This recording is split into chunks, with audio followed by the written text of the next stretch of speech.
but we will get started and they can join. I am Emily Bean, and I manage the Main Care HIV Waiver Program. And I wanted to thank you all for taking time out of your busy day to attend the What's Happening with Housing webinar. Just to give a little background, the HIV program conducts member and provider surveys annually, and survey respondents have indicated some concerns about lack of housing and awareness of housing resources, and how this affects members' ability to get and adhere to treatment. Although the data that we collected was specifically for individuals living with HIV/AIDS, we know that housing is a much bigger, broader issue for the entire main care population. So we decided to organize and coordinate this webinar with the Maine State Housing Authority. The webinar is not specific resources for individuals living with HIV/AIDS, as our goal is to inform providers of the general housing programs and resources available in Maine.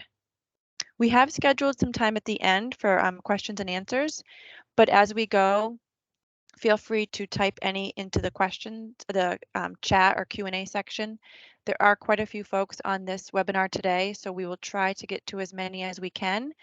And if there's any unanswered questions, we will respond to those afterwards. This webinar is going to be recorded, and a link to the recording and the resource directory that we are working on will be emailed to those in attendance today and posted on our website. Joining me today, I have Mike Shaughnessy, who is the Homeless Initiatives Program Coordinator with the Maine State Housing Authority, and Loretta Dutil from Maine Care, the Delivery System Reform Unit. Loretta will talk very briefly about the Maine Care Housing Outreach and Member Engagement, or HOME program. And once again, thank you all for joining. We're super excited to have you here. And with that, I'm going to give the floor to Mike.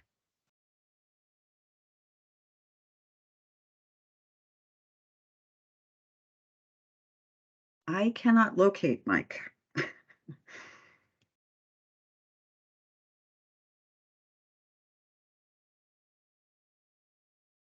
Emily, can you hear me? I can. I was just jumping over to the other meeting to see if he's still there. 1 second.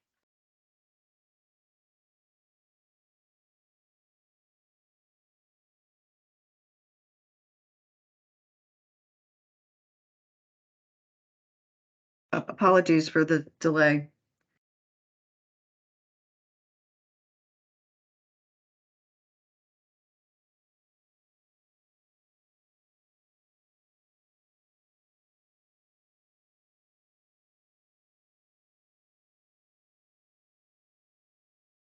Linda, do you have to enable his mic or something?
Okay, great. Hi, sorry. Hi, everybody. Sorry for that. That was some technical difficulties. Hi, my name is Mike Shaughnessy. I am the Homeless Initiatives Program Coordinator here at Maine Housing. And I'm going to do a brief run through of the homeless response system here in the state of Maine. This is going to be a 50,000-foot view. And I just want to emphasize this is a complex system. And really what I'm going to be emphasizing here is giving you some of the front doors to that system so that when you have people who are experiencing housing crisis, you are able to direct them to those front doors. And then they can have someone who specializes in housing help them through the system. So I'm going to put up a slide deck and we can get started. Yeah, we need to share that first. Window. Yeah, go to window. This one? No, up here. Here, go to window and there, and then pick the slide deck. Here, I'll let you do it. I'll pilot. Sorry. Sorry, man. I thought I was trying to help you. It's there. Okay. All right. So I'm going to actually just take the pilots. All right. So first, we need to start with what is homelessness. It's something that's easy to identify, but we're working with governmental programs, so we need to use some governmental language. So the homeless service agencies in the state are funded through HUD, so we use their definitions for homelessness. And the key ones that need to be pointed out are people that are living in a place not meant for human habitation, which can be a tent, it can be on the street, car, abandoned building, that type of thing. And the other key one that's good to know is anyone who is actively fleeing a domestic violence situation. So there is a distinction between someone who has a history of domestic violence and someone who is actively fleeing. So if they have left their secure housing in order to flee domestic violence, they are considered homeless under HUD rules. Other situations, couch surfing, staying with friends, that type of thing, isn't considered homeless. It's considered precariously or unstably housed. There is one program I'll talk about which can help those types of people. But by and large, the services that I'll talk about now are for people who are homeless at the time of entry into the program. So first thing I want to talk about are the homeless service hubs we have here in Maine. This is an initiative that started at the beginning of the pandemic as we realized there was a lot of siloing in the system. And we wanted to break down some of those silos. We've established regional service hubs across the state. They're groups of service providers who work with one another to help people who are experiencing homelessness get housed. They meet regularly, they coordinate care on a system-wide level as well as on individual case levels. They will case conference individual clients who need assistance and have complex cases. One of the great resources we have is for each of our hubs, we have a coordinator. It's a full-time staff whose sole responsibility is to work with the agencies and the hubs, making sure that communication is happening and data is getting where it needs to be. And one of the things that those coordinators do is they maintain a resource list. Each resource list is very dynamic. It changes constantly. This week is a great example. The resource list has exploded with warming centers as we look at a very cold weekend. And some of them will stay open for a week, some will stay open for a couple days. But the coordinator tries to keep all of those resources in line so they know what's there. And of course, healthcare providers, DHHS staff, hospital staff are all welcome at these hub meetings. It isn't just homeless service providers that are welcome at the table. It's anybody who works in a system that is impacted by homelessness and housing crises. And of course, healthcare is one of those systems that is significantly impacted by that. So I'll have some contact info if you're interested in reaching out to the hub coordinator. But just to give you an idea what the hubs look like, we have 9 hubs throughout the state. They roughly line up with the public health districts, but you'll see they're a little bit different. We have 9, I think there are 8 public health districts. So we have York County, Cumberland County, then we have what's called our Mid-Coast Hub, which is Sagadahoc, Lincoln, Knox, Waldo, plus the towns of Brunswick and Harpswell, because their service continuum doesn't really orient towards Portland. It orients more towards the Brunswick, Bath, Topsom area. So we move them into the Hub 3. Then we have our Androscoggin Hub, which is most of Androscoggin County. Hub 5 is our Western Maine, which is Oxford and Franklin County, and again, the towns of Livermore and Livermore Falls, again, they orient more towards Farmington and Rumford for their services rather than Lewiston and Auburn. Hub 6 is our Central Maine hub, that's Kennebec and Somerset counties. Hub 7 is Penquist, Penobscot, and Piscataquis. Hub 8 down east, Hancock and Washington. Hub 9, of course, Aroostook, all on their own up there in the top of the state. And like I said, each of them does have a hub coordinator. Please reach out to them if you have questions about it. Our first 2 hubs right now, those positions are vacant. We all know hiring is a difficult thing right now. But you can see contact info, and this slide deck will go out to everybody, so you don't have to feverishly jot this down. But these are our hub coordinators throughout the state. If you see yours and you want to jot that down real quick, I'm kind of vamping a little so someone can write something down while I talk. And again, this will go out. So please reach out to a hub coordinator if you need a comprehensive resource list in your local area. They're going to be your best resource for both housing resources, food banks, soup kitchens, that type of thing. The next thing to talk about are our homeless service agencies. So usually you'll hear these referred to as shelter agencies, but it's a lot more than just shelter that these agencies do, especially the ones that work with us through Maine Housing. Of course, there are emergency shelters. Most of our homeless service agencies do have a physical shelter, at least one physical shelter, some have multiple. But they also provide housing navigation, which is that specialist in housing that's going to help people do their housing applications, their subsidy applications, meet with landlords, go through the lease up process, and then help them once they're housed to stay housed. In a similar vein, we have some standalone rapid rehousing services. And rapid rehousing is a term that HUD uses to talk about getting people quickly back into housing once they've become homeless. So it's similar in its service delivery, and actually I'll go more into depth in subsequent slides, but it's a similar but not quite the same resource. And then there's housing problem solving, rapid resolution, which is that one resource I talked about, which can help people who may not yet be experiencing homelessness. But let me go through our details here. So this is the program that we run through Maine Housing with federal and state funds. It's called the Emergency Shelter and Housing Assistance Program, or ESHAP. Each one of the shelters you see on this list, each one of the programs you see on this list, is going to have housing navigation services through it. And they can serve people both in their shelter, and some of them can also serve people while they're not in shelter if they are unhoused. That depends on the capacity of each program. Some of our programs are bigger than others.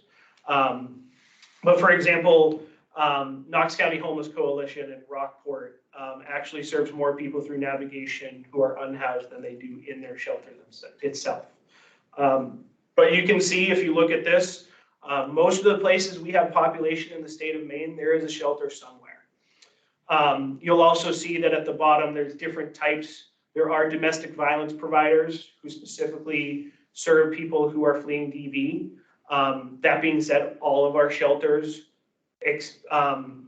serve people who are fleeing DV, but those are specific. We also have shelters that are specifically for youth. We have 4 of those in the state. We have one in Portland, one in Lewiston, one in Bangor, and one up in Mars Hill in the county.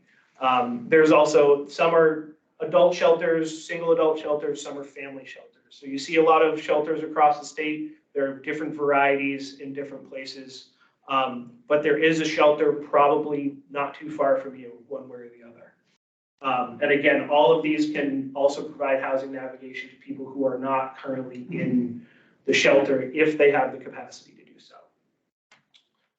So here you see it's a link to our full emergency shelter list. It's on our website.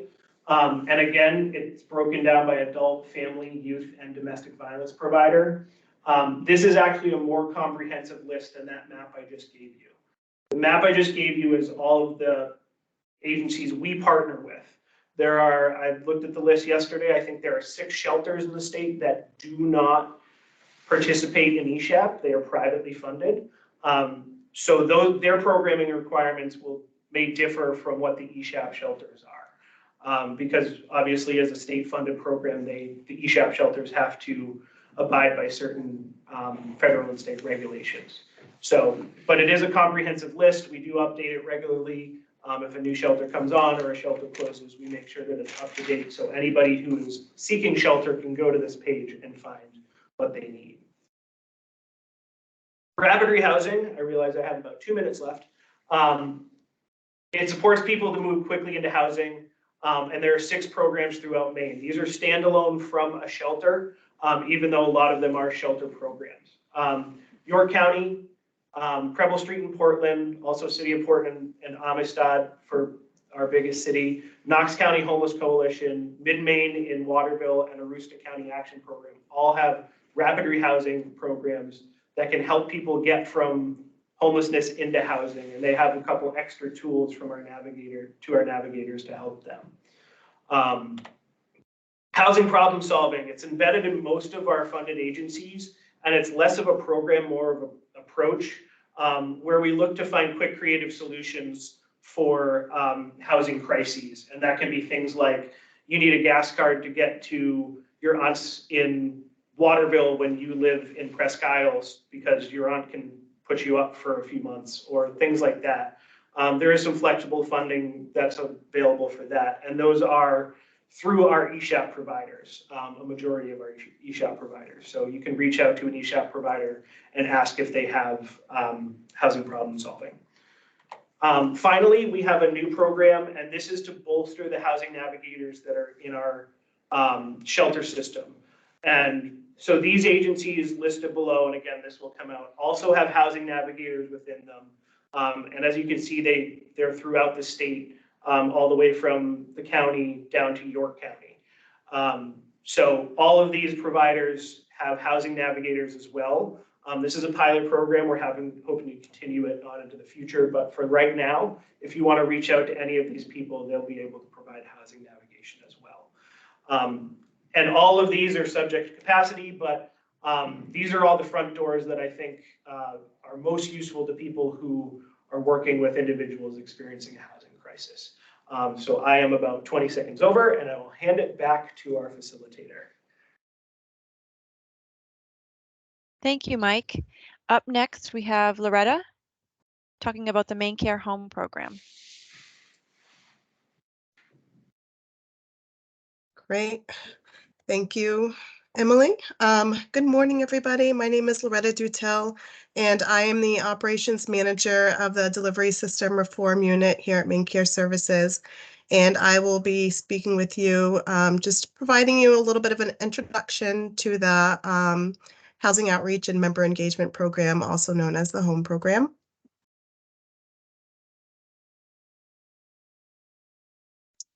Minute for the slides to be shared.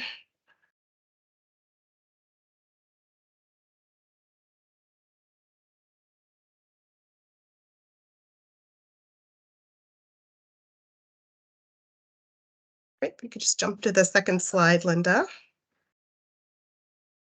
Great, so I'll be talking a little bit about the health home model of services, which is what the HOME program is based on. Just giving you a brief overview of the HOME member eligibility, as well as sharing with you a listing of our current HOME providers.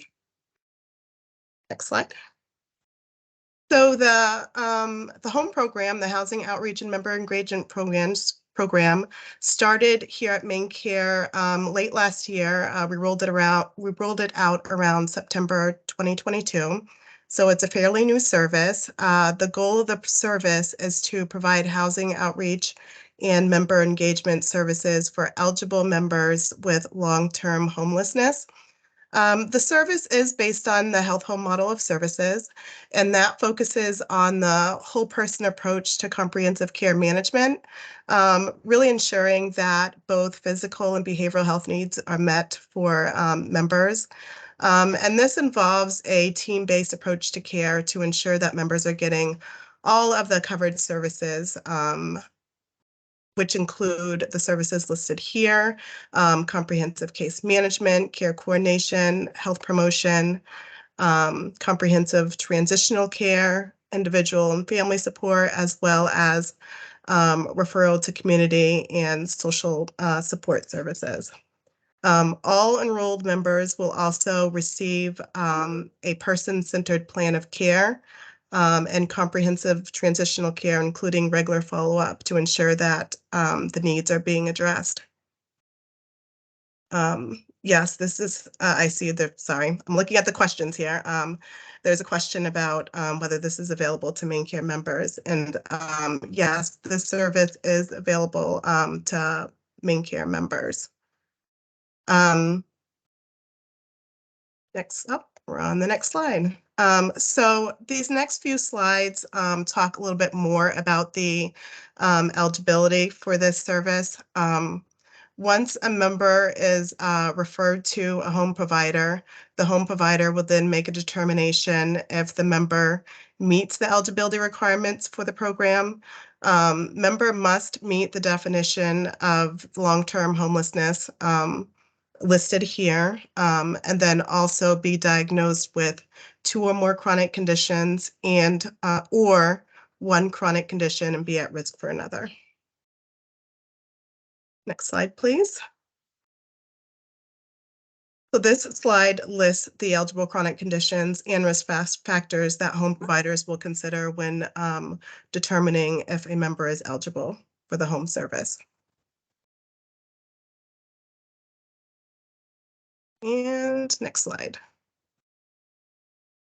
So this is a list of our current enrolled home providers, their contact information, including the areas that they serve. I just wanted to make everyone aware that while there's only 4 providers listed here, the home program is open enrollment ongoing. So as we get new approved home providers, we will be updating this list. This list will be posted on our website, which I can share that with you, to get the most updated list of home providers that are providing this service. And last slide.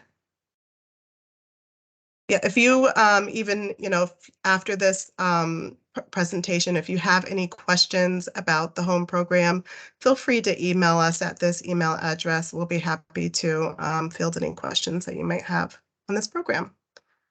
And I will turn it back over to Emily. Thank you.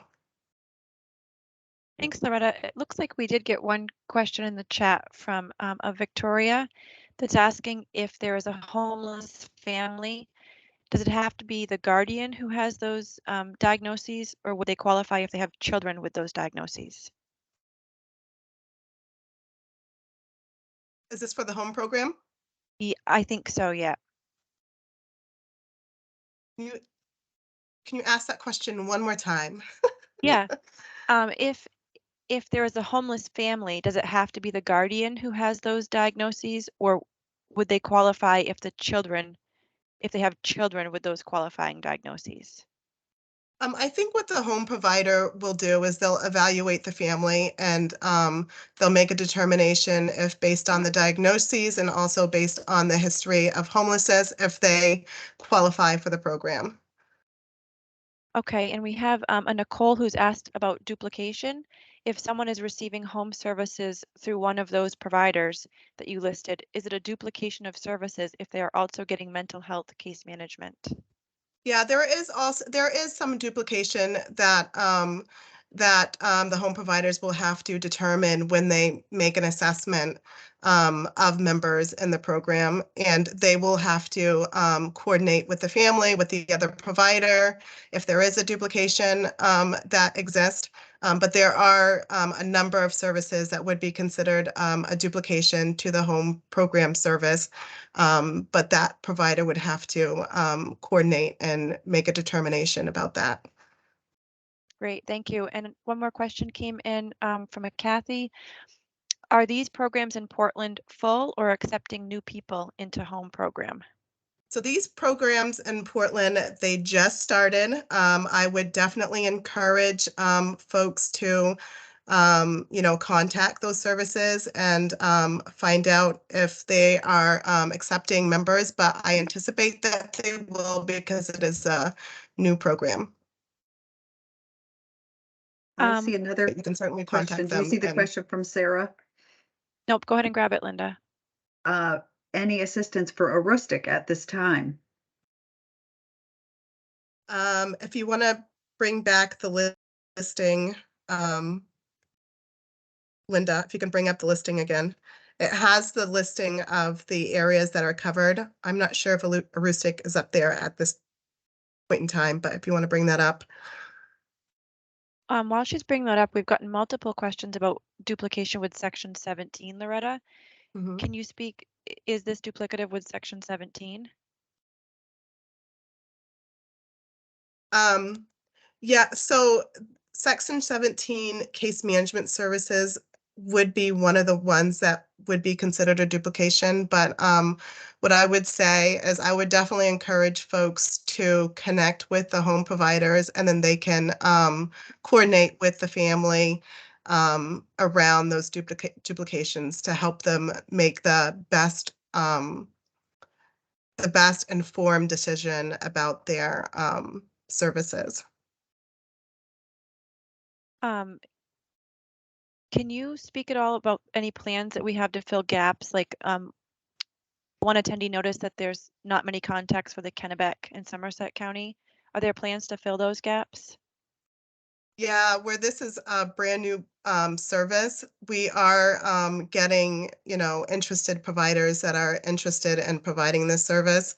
And we anticipate that there'll definitely be more providers providing services that covers a larger area. But yeah, we will be looking at that to see what services are covered, or what areas are covered, and seeing if we could definitely solicit more providers that are interested in providing services. So if you're a provider that might be interested in the home service that covers that area, certainly reach out to us and we can speak with you and talk to you a little bit more about the service. Great, thank you, Loretta. It seems like we may have, oh, one more question just came in. We are seeing agencies bill for CCT, which affects BHH. How can we end services with CCT before we open with BHH? Yeah, so with that question, I can take that offline with whoever it is that's asking that question. If you want to, feel free to send that question to our email box, and we can help respond to that question. One last question, Loretta. What is the plan to meet the needs of people who must be discharged from Section 13 but are not eligible for Section 91? There is a definite service gap.